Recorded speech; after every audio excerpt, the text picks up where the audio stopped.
답답한 정치 뉴스 심쿵하게 파헤쳐드립니다. 한시적 정치 예능 불타는 감자. 안녕하세요. 벌써 3월입니다. 이 말인 즉슨 이제 총선까지 40여일밖에 남지 않았다. 이런 얘기가 되겠고요. 오늘은 지금 그 전국의 가장 뜨거운 화제인 필리버스터 그리고 필리버스터를 유발한 테러방지법 이 두 가지를 집중적으로 얘기를 해보고 지금 새누리당 대표 의원실에 대표 그 최고위원실에 펼쳐져 있는 펼침막 보셨어요? 봤어요. 뭐라고 돼 있나요? 정신 차리자 한순간 훅 간다. 네. 새누리당이 한 것처럼 굉장히 약간 젊은 감각의 멘트 같은데. 근데 최근에 나온 이 펼침막이나 카피들을 보면 새누리당이 확실히 그 기획자랄까? 광고 PR 기획자들의 인재들을 많이 잘 쓰고 있는 것 같아요. 이런 카피는 훌륭한 카피라고 생각해요. 그 내용과 상관없이. 확 와닿잖아요. 확 와닿죠. 네. 과연 이 필리버스터 전국에 누가 훅 갈 것인지 저희가 한번 따져보도록 하겠습니다. 네. 여러분들이 필리버스터를 많이 이제 보도가 많이 되면서 많은 국민들도 이 테러방지법이 뭐가 문제인지는 대충 짐작은 다 하신 것 같아요. 크게 보면 저는 제일 문제는 이제 테러. 결국 이 법이 테러를 방지하자는 건데 방지하기 위한 기구와 수단 같은 걸 규정하고 있는 건데 테러라는 단어의 규정이 정의가 굉장히 모호해서 그 국정원이 나쁜 맘만 먹으면 얼마든지 확대해서 거의 일반인들까지 다 일종의 테러 의심 행위자 이런 식으로 넣을 수 있는 우려가 있는 거 아니냐.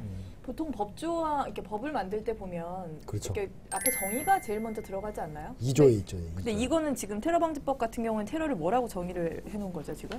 테러란 국가 또는 지방자치단체의 권한 행사를 방해할 목적으로 또는 의무 없는 일을 하게 할 목적으로 그다음에 공중을 협박할 목적으로 행하는 각 목의 행위를 말한다 이러면서 이제 밑에 쭉 나와요. 이제 뭐 사람을 살해하거나 사람의 신체를 상해하여 뭐 위험을 발생하게 하는 행위 뭐 이런 것들인데요. 쉽게 말하면 국가나 지방자치단체의 업무를 방해할 목적으로 뭐 다중이용시설에 대한 위협 뭐 이런 것들을 하는 걸 이제 테러라고 얘기하는데 문제는 테러라는 정의는 그렇게 할 수 있지만 테러 의심 행위자로 이제 지명을 하게 되면 그 지정을 국정원이 하는 거거든요. 그러면은 그 행위를 누가 만약에 했다면 그거는 이제 명확하겠지만 그거를 하려고 준비 혹은 준비할 것을 의심 이런 식으로 계속 확장이 되니까 그 법률 개념에 그런 게 있잖아요. 그러니까 범죄를 저지른 게 있고 미수에 그친 게 있고 예비한 게 있고 음모한 게 있는데 이거는 더 전 단계죠. 그런 행위를 할 것으로 의심되는 수준이니까 우리나라 사법 절차에서 규정하고 있는 것보다 훨씬 더 초기적인 단계, 약간 마이너리티 리포트 생각하시면 되는데요. 의심만 받아도 이런 광범위한 일종의 사찰의 대상이 될 수 있다. 이 법이 그런 내용을 담고 있기 때문에 굉장히 논란이 되는 거고 문제는 그 의심을 누가 하느냐. 국정원이 하고 거기에 대한 아무런 견제 장치가 없다는 거죠. 그 형사사법 절차에서의 그 범죄를 저지르고 미수하고 예비하고 음모하고 이런 것들은 서로 수사기관이 그렇게 생각한다 하더라도 법원이 영장이나 이런 걸로 한번 거르잖아요.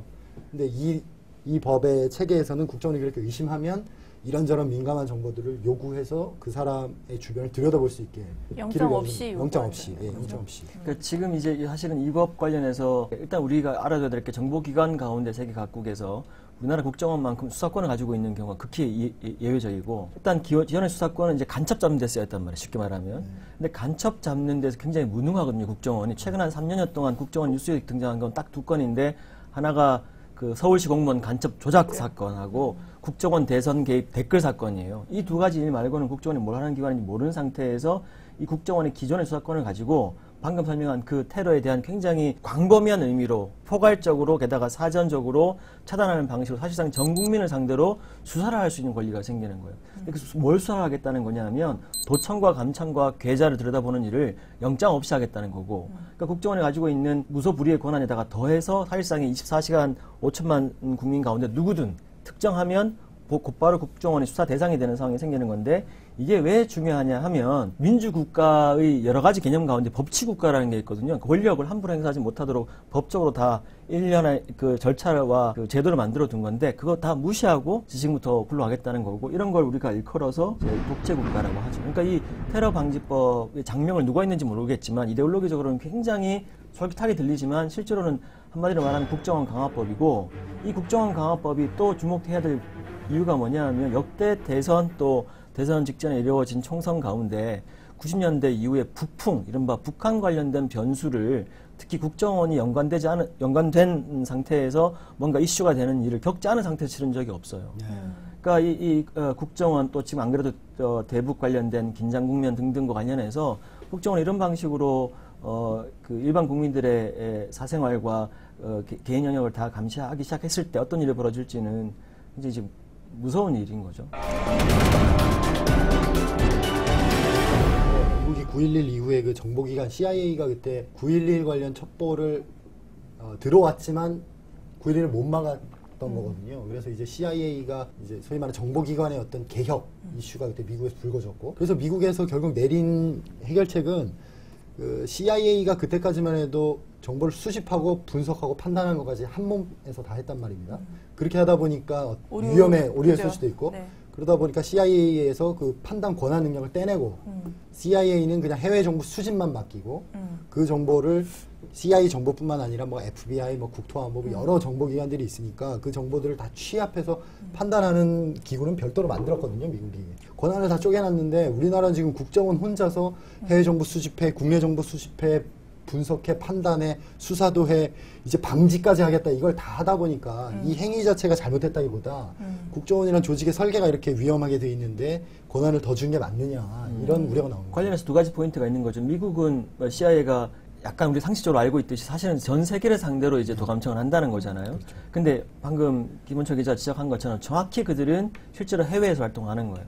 해외에서 있는 거점 조직들이 어떤 식으로 미국에 영향을 줄 것인지를 감시하는 것이고 국내는 전혀 개입하지 않는 거죠. 이 차단벽이 매우 중요해요.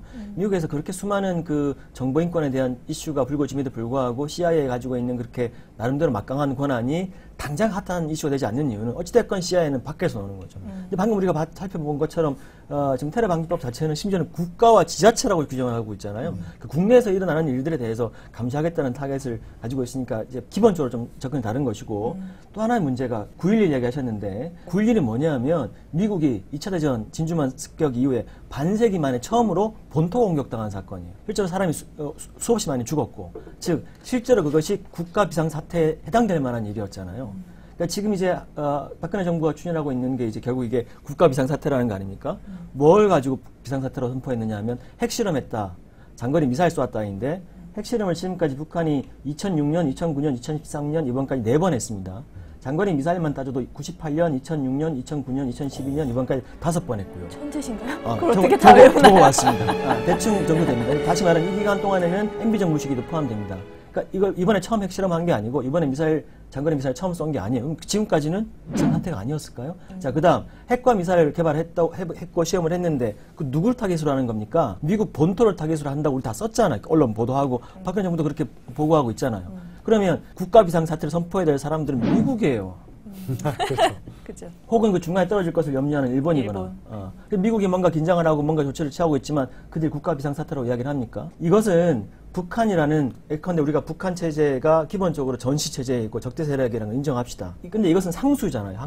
우리가 뭐 한국이 다른 나라와 달리 북한과 적경했다고 얘기하는데 하여튼 그래서 상수인데 이 상수로서의 북한의 어떤 저런 무력적인 군사력적인 변동 상황을 상시적으로 위기 관리하라고 정부가 있는 거예요. 지금 방금 봤듯이 핵개발과 미사일 발사조차도 심지어는 수시로 있어 왔던 일이고, 이걸 갑자기 느닷없이 국가 비상사태로 선포한다는 것은 평상시의 능력으로는 관리할 수 없음을 스스로 이야기하는 거다. 무능하다. 사실 지금 국가 비상사태라고 박근혜 정부가 판단하고 있는 거면 선택할 수 있는 가장 현명하고 빠른 방법은 계엄령을 선포하는 거예요. 그렇죠. 계엄 선포하면 이제 다 올스톱 되고, 지금 테러 방지법에 의도하는 대로 국가와 지자체 수준에서 공중을 위협한다고 우리가 임의로 판단하는 모든 행위를 하선 차단할 수 있어요. 체포도 할 수 있고 수사도 할 수 있고 구금도 할 수 있겠죠. 그러니까 예를 들면 그 방식으로 통치했던 게 지금 그 아버지 박정희 때였던 거고요. 근데 지금 이 테러 방지법이 통과되면 계엄령이라는 고도의 그리고 굉장히 강도 높은 수위로 정치를 몰고 가지 않고 일상적으로, 그렇지만 사실상 계엄령과 다름없는 상태로 이제 통치하겠다는 거고. 근데 그건 뒤집어 말하면 그런 상태가 된다는 건 뭘 의미하냐면 우리도 사실상 계엄이나 다름없는 준전시 체제가 된다는 거예요. 생각해 봅시다. 근데 우리가 북한이랑 뭐 체제 경쟁을 한다고 치고 북한의 위협에 어떻게 적절하게 대응해야 된다고 했을 때 그 전제가 되는 건 뭐냐면 우리가 북한처럼 되기 싫기 때문이잖아요. 북한은 어떤 나라냐면 상시적으로 전쟁 상태임을 우리 모두 인지하고 총력 동원에 나서자라는 나라란 말이죠. 우리가 만약에 지금 그 상태에 대응하는 나라, 국가 체제의 기본으로서 테러 방지법을 기본에 깔고 사실상 전시 상태 혹은 준전시 상태로 북한 위협에 대응하는 체제를 만들자는 이 방식으로 가는 거면 이게 무슨 민주주의고 법치 국가이겠습니까? 그러면 그 상태로서의 이른바 한국이라는 나라가 얼마나 북한보다 월등한 나라이겠습니까? 그러니까 그렇게 되면 도대체 이 체제 경쟁을 해야 될 이유 자체가 사라지는 거잖아요. 여러분들이 말씀하시는 것 중에 하나가 지금 있는 법과 제도로도 충분히 테러 방지할 수 있다 이런 얘기 많이 하시는데 똑같은 내용을 가지고 테러 방지법이라고 하는 이름이 있으면 테러를 막을 수 있고 이 법이 없으면 테러를 막을 수 없다. 실제로 서영교 의원이 필리버스터로 나와서 자기 청와대 있을 때 그때도 이제 국정원에서 테러 방지법 추진했었고 국방부와 법무부에서 다 반대 의견 냈다. 그 얘기를 했는데 실제로 이 북한이 하는 여러 가지의 어떤 무력을 동반한 어떤 시도, 도발 이런 것들은 사실 국방부 나와버리잖아요. 어떻게 보면 국방부 나와버리고 그 외에 국내에서 이루어지는 어떤 지금 이 테러 방지법에 열거되어 있는 테러의 행위라는 것들은 다 검경의 수사의 영역에 있는 거기 때문에 법무부와 국방부가 보기엔 좀 황당할 수 있다. 저는 그렇게 생각하고요. 그렇겠네요. 네, 그렇죠. 지금 테러 방지법에서 형사소송법보다 더 범위를 넓힌 거는 그거거든요. 그러니까 형사소송법에도 범죄를 저지를 상당한 이유, 상당한 의심이 있으면 영장을 이렇게 할 수 있게 돼 있는데 그것뿐만 아니라 거기 더해서 대테러 활동에 필요한 경우가 추가됐거든요. 그러니까 뭐 감청 권한이라거나 이런 거에 테러 방지법을 보면. 그러니까 이거는 법 자체로만 놓고 보면은 검경이 하는 것보다는 더 범위가 넓게 그걸 들여다보겠다 이런 의도가 담겨 있다고 봐야 되겠죠. 이런 권한을 주어놓고 나면 법무부가 뭐라건 검찰이 뭐라건 심지어는 아마도 법원에 대해서도 네. 국정원이 이제 특정한 방식으로 딱 테러 용의자입니다. 우리가 수사합니다라고 선언하는 순간 이제 모든 정상적이고 합법적인 방식의 그 국가 권력이 스톱되어 버리는 거고 문제는 이 국정원은 오직 한 사람인 대통령에 대해서만 보고하고 심지어는 대통령의 지휘만 받는 사람들이라 전혀 우리가 접근하거나 감시할 수 있는 방법이 없는 거죠. 그렇죠. 그래도 어쨌든 형식적인 어쨌든 뭐 견제 장치를 만들어 놓기는 했을 것 같거든요. 그런 게 있기는 한가요? 그게 인권 침해 보호관이라고 네. 한 명을 한 명? 달랑 한 명? 네. 인권 보호관. 그것도 대통령이 임명하는 그렇죠. 건가요? 인권 보호관의 자격, 임기, 운영에 관한 사항은 대통령령으로 정한다. 즉 국회가 아니라 이제 국무회의에서 정하겠다는 거거든요. 그러니까 이게 어떤 식으로 운영이 될지 실제로 인권 보호관이라는 제도가 있다 해도 별 믿음은 안 가는데 이게 입법사항도 아니고 지금 대통령령에 이름해놨기 때문에 충분히 뭐 유명무실화 시킬 수 있는 여지가 있죠. 이건 지금 뭐 벌써 반세기 이상 동안 계속 이야기되고 있지만 아까 잠깐 언급했습니다만 국내와 국외 파트를 절대적으로 분리시켜야 된다. 첫 번째. 두 번째, 국내 국외 포함해서 수사권을 뺏어야 된다. 등등 포함해서 이 수사권 관련된 문제를 조정하기 전까지는 현재 국정원을 권한을 강화시키는 일은 오직 한 가지 목적밖에 없어요. 대통령의 통치 그 기반을 강화하는 목적으로 밖에 쓰이지 않는다는 걸 우리가 지난 반세기 동안 계속 봐왔어요. 국정원의 간첩을 잡았습니까? 국정원이 북한의 그 이른바 무력 도발이나 군사적 긴장에 대해서 사전에 정보를 파악해서 예비 조치를 한 적이 있습니까? 국정원이 이른바 그 인권 보호나 민주주의 증진을 위해서 무슨 기여를 한 적이 있습니까? 단 한 번도 국정원이 한국이라는 사회에 좋은 일을 한 적이 없어요. 우리 모두 50대, 60대 이상 그 박정희 시대를 기억하는 분들의 추상과 상상에 의해서만 국정원에 있으니까 뭔가 저 북한에 안 쳐들어오는가 보다라고만 생각을 하는 거지. 근데 여기다 왜 또 날개를 더 달아준다는 겁니까 도대체? 그래서 이런 여러 문제가 있는 테러 방지법을 막기 위해서 필리버스터라는 지금 거의 46년 만이죠. 7년 만인가요? 그러니까 필리버스터가 우리나라에도 60몇 년도까지 있었죠. 네네. 있어서 뭐 역사책에나 나오는 김대중 전 대통령이라던가 또 다른 여러 의원들이 당시에 했던 거를 저희가 역사책에서 봤었고 이게 2012년에 이제 국회에서 몸싸움 그만하자. 그래서 국회법을 개정해서 이른바 국회 선진화법을 만들면서 거기에 소위 말하는 필리버스터 제도를 도입을 한 거죠. 그래서 그게 처음 발동된 거죠. 2012년 그러니까 법 만드는 지 한 4년 만에. 처음에 주목을 확 끌었던 이유는 사실 김광진 의원 때문이에요. 왜 그랬죠? 필리버스터를 하자라고 결정을 내리고 나서 거의 준비 없이 들어왔는데 5시간 18분인가 하여튼 5시간 넘게 이야기를 쭉 했는데 논리적으로 아주 완벽했어요. 아, 그래요? 그래서 사람들이 오 저렇게 말을 잘하고 이렇게 준비된 의원이 있었어라는 데 대한 놀라움을 가지고 처음 시작을 했고 그 뒤로 이제 올라오는 의원들 은수미 의원이었나요? 네. 그다음에 쭉쭉쭉 올라오는 의원들이 대부분 다 말을 너무 잘했어요. 그러니까 필리버스터가 이제 헌화한 이유 핵심적인 것 중에 하나는 우리가 흔히 정치인은 말만 번들으라 하는 그죠? 사람. 실제로 한국의 정치인들은 말도 안 번들으라 하는 사람들.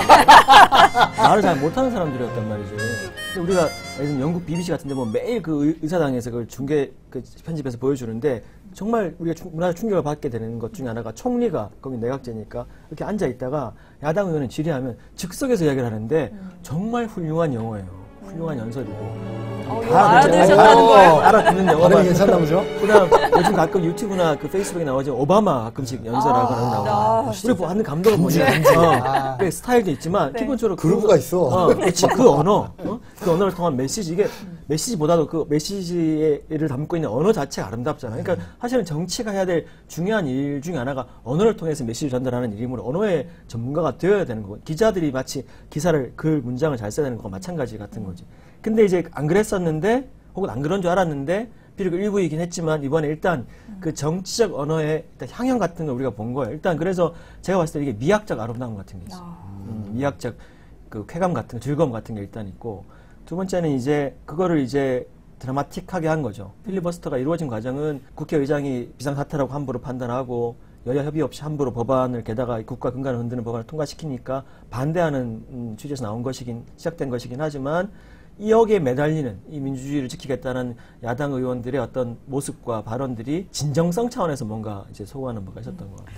그래서 그 심상정 의원이 필리버스터를 했는데 그때 필리버스터는 우리는 필리버스터는 실패했지만 그래도 어쨌든 작은 선물을 받았다라고 얘기를 하면서 했던 멘트가 국회의원의 재발견이었어요.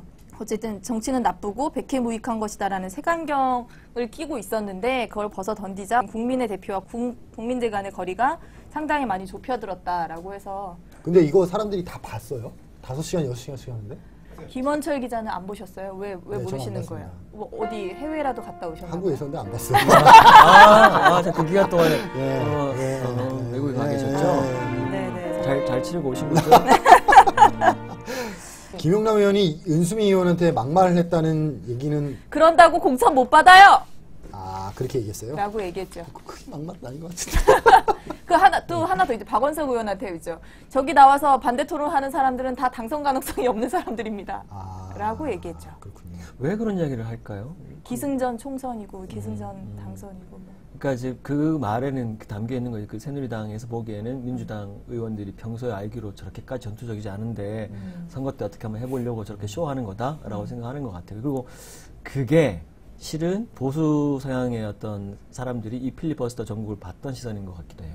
저게 그 민주주의니 뭐니라기보다 쇼하는 거다 이런 느낌. 예. 그러니까 이게 저는 두 가지 맥락에서 있는데 하나는 어찌됐건 그 필리버스터 내용이 가치에 대한 이야기를 했어요. 계속 민주주의, 인권에 대한 가치 이야기를 하니까 가치 이야기 하는 것 자체가 이제 그 이쪽 진보개혁 쪽의 그 유권자들한테는 그런 이야기하는 정치인과 국회의원 오랜만에 보니까 이제 굉장히 상승작용을 일으켰던 것 같고 반대편에서 보기에는 그 이야기 자체가 너무 추상적이거나 거부감이 일고 왜 저런 짓을 굳이 하지라고 이해가 안 되니까 쇼라고 얘기하는 것 같은데 중요한 것은 쇼라고 비춰지는 일조차 하지 않았기 때문에 그렇죠. 쇼라고 쳐도 정치적으로 괜찮은 이벤트이고 쇼였다고 생각해요. 왜 중단하는 건가요?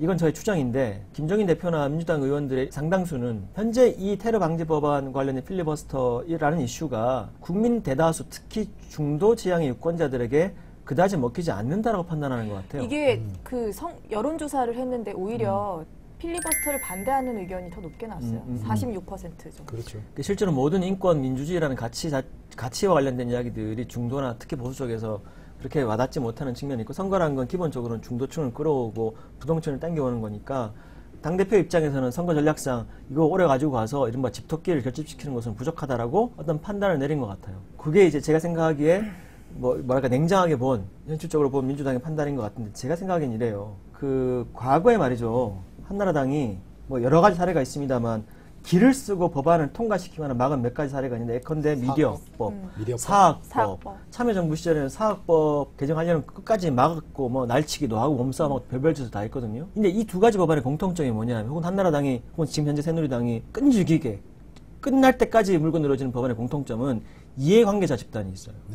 미디어법 같은 경우는 이제 언론사들이 있었고 사학법 같은 경우는 사학 집단을 포함한 그러니까 이들이 유권자로 바로 이어진다 혹은 적어도 굉장한 이익 집단이라는 생각이 있고 그것에 의해서 저는 전략적으로 판단한 것 같은데 테러 방지법과 관련해서는 이익 집단이 분명치가 않아요. 그 민주당 입장에서 약간 곤혹스러웠을 수도 있겠다는 생각을 합니다. 근데 현재 새누리당이나 박근혜 정부는 이걸 이제 대북 의제, 남북 긴장관계 의제를 가지고 이 선거를 치르겠다는 심산인데 거기에 이른바 맞불을 놓으려면 이거보다 민주주의 의제보다 더 효과적인 게 있을까라는 생각이 좀 들어요. 김정인 대표나 현재 당 지도부가 이 민주주의 의제가 박근혜 정부 시기에 가지고 있는 폭발력이나 휘발성 같은 것을 좀 과소평가하고 있는 게 아닌가 하는 생각이 좀 들었습니다. 그러니까 이 중단되는, 그러니까 시작은 자기들 마음대로 할 수 있지만 끝내는 거는 자기들 마음대로 지금 못하는 상황이 벌어졌잖아요. 그런데 너무 갑작스럽게 이렇게 내조질 지은 게 아닌가 그런 느낌이 좀 강하게 드네요. 우리가 필리버스터를 할 수 있다라는 법안을 이해하고 그 과정 변화를 이해하고 국민들이 화나했던 게 아니라 정치인들이 창의적으로 필리버스터 시작하니까 좋아했던 거잖아요. 따라서 우리가 어쩔 수 없다, 한계가 있고 회계상 어떤 제약이 있다는 것을 국민들이 또 이해시키려고 그러지 말고 그런 제약에도 불구하고 정치인들이 그 한계 내에서 또 뭐 창의적이랄까 진심을 다하는 모습을 더 보였어야 된다고 생각을 합니다. 네, 앞으로도 저희 프로그램이나 정치권 소식과 관련해 궁금하신 사항이 있으시면 저희 페이스북 계정이나 아래 나가는 메일 주소로 연락 주시기 바랍니다. 저희는 다음 시간에 더 뜨거운 정치 이야기로 찾아뵙도록 하겠습니다. 감사합니다.